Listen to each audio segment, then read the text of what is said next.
wanted to write a song called Rising, you know, for obvious reasons.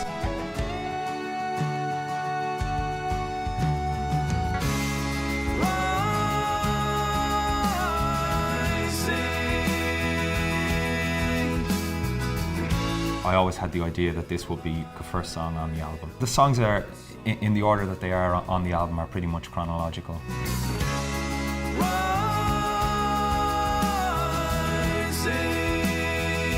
It goes through to Kilmainham and the leaders and the executions, and then one or two at the end, kind of a bit of a reflection of, was it a success?